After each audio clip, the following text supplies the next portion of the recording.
I grew up in a landlocked part of Connecticut in the northwest corner and never saw the ocean until I was 12, but watched Jacques Cousteau, like many people in my generation, and that really excited me about going underwater and seeing the sea. I really became captivated on a whale watch, or actually it was a Coast Guard cruise in which we saw a lot of whales, and I just became captivated by the animals. This notion that you could actually study animals that you only see 10% of the time, perhaps less than 5% of their lives, and try to figure out what they're doing. It was just the ultimate in sort of biological challenges. I became involved with right whales because I was concerned about why they weren't reproducing well. For instance, in 1999, there was one right whale calf born to the entire population. So the question to me was, well, why aren't right whales reproducing well? Is it something in the environment that's affecting them? And how do you study a 50-ton whale? So I basically have spent the last 12 years trying to answer that question.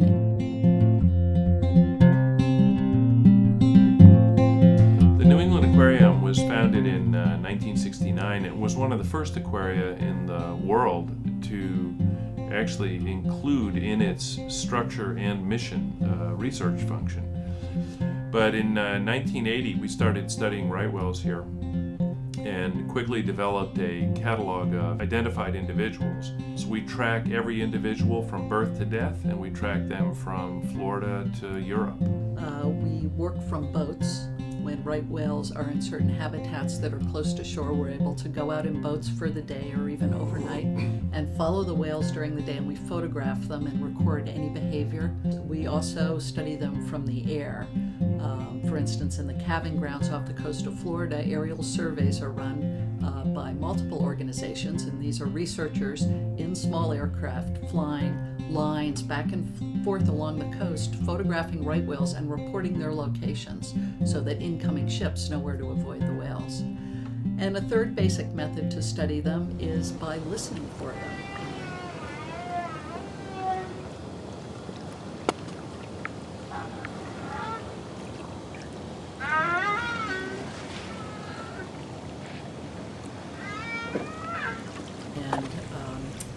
In this work, hydrophones, which are underwater microphones, are planted on the bottom of the ocean floor, and these hydrophones pick up characteristic whale noises.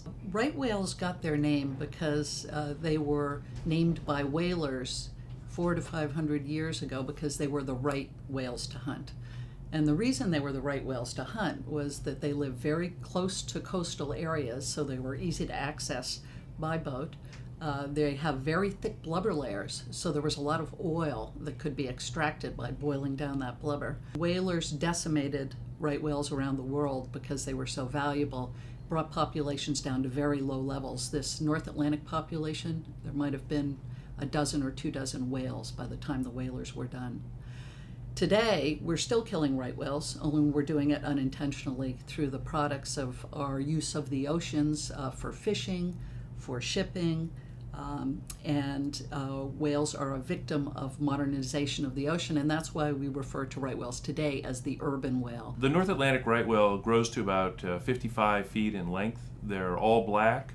They have no fin on their back. They have graceful, wide tails, up to 18 feet wide, that they lift out of the water at each dive.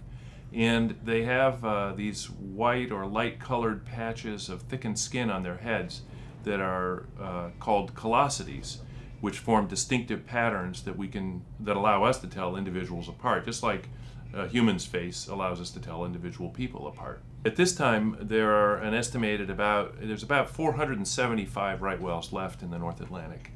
They appear to be growing at very slow rates, 1 or 2% per year. Their range extends from Florida really to Iceland, although most of the well-known habitats are along the east coast of the United States and Canada. We wish that we could import some right whales from the southern hemisphere to build up our northern right whales in the Atlantic Ocean. However, right whales are unable to cross the equator.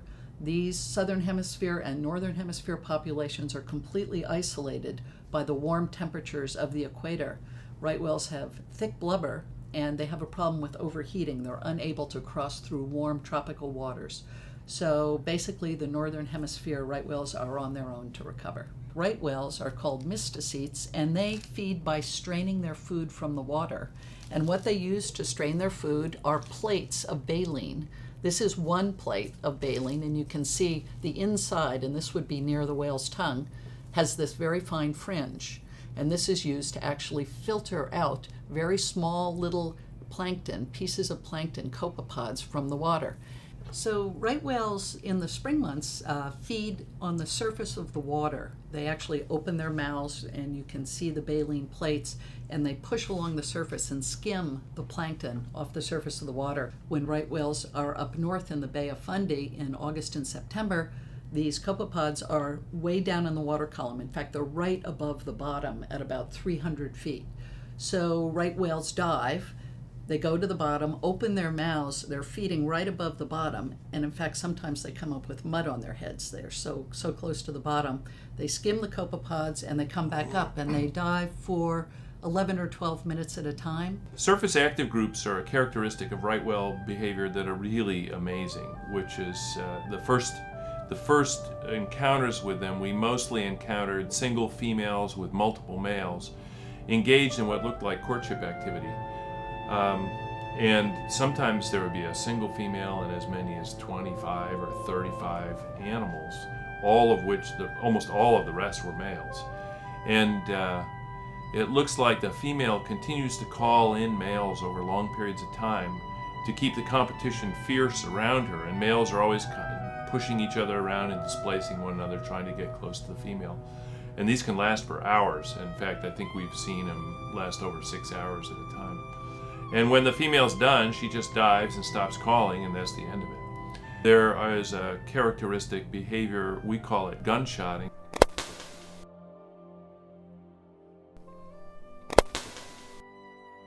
And it usually involves a pair of males, so two adult males swimming in kind of a ritualized fashion, lifting their heads periodically, and then as they drop their head in the water, so the head comes up, and as they push it down in the water, there's this very loud, sounds like a gunshot underwater. We don't know how they make it. We don't know what it means. When we see gunshotting males, they're usually off a little bit from the rest of the group of whales that are feeding. So we don't really know much about that, but it's kind of interesting that these animals have a lot of mysteries that they're still holding back on us. They encounter lots of large ships, and they encounter lots of fishing gear along the east coast of North America.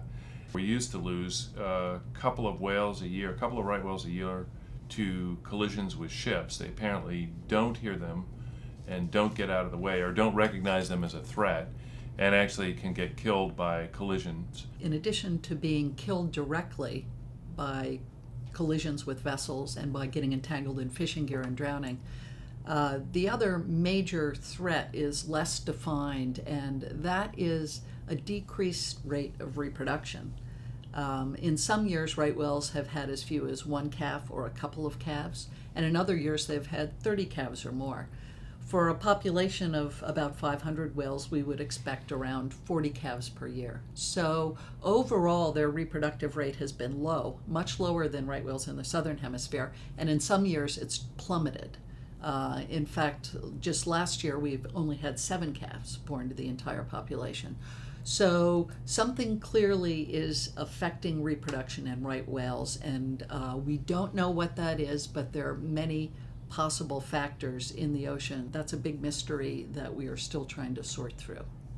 Right whales live in a coastal zone off the east coast of North America that is full of fishing gear, and most of the fishing gear that they encounter is fixed in the water column. So, for example, if this were a lobster trap, if my foot were a lobster trap, there needs to be a buoy on the top that marks where that trap is. And sometimes multiple traps are strung out along the ocean floor, all tied to a single buoy line. Now, whales traveling along the surface or at depth are coming along, and they may not see that line, and then they hit the rope, let's say in this case, right by the flipper, and then as they turn away and try to run away, the rope actually wraps over the body and can come up under the tail. And now you've got a whale that's partly wrapped in fishing gear, and then it wraps over the back, and then the whale tries to thrash around and get out and gets wrapped up. And This is the way in which right whales get entangled and show scars, especially around the tailstock, where we see a lot of right whale entanglement scars.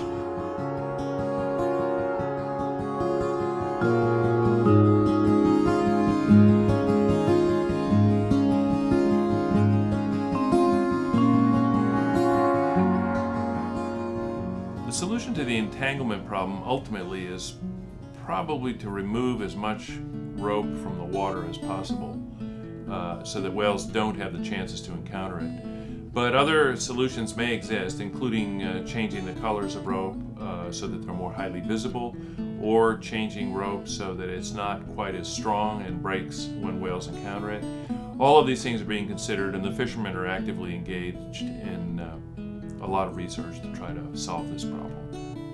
We actually need, more than anything else, we need a comprehensive ocean plan that takes into account cumulative impacts of everybody's desire to go be industrial in the oceans and what it means to the animals that live there. And we need ways to be smarter about mitigating those impacts and about intelligent development. We need to be better about working in the ocean with the needs of the animals that live there already. Well, the fact that right whales are here at all on this planet gives us cause for hope. These are very long-lived animals. They may live to be 75 to 100 years or more, and they're very resilient.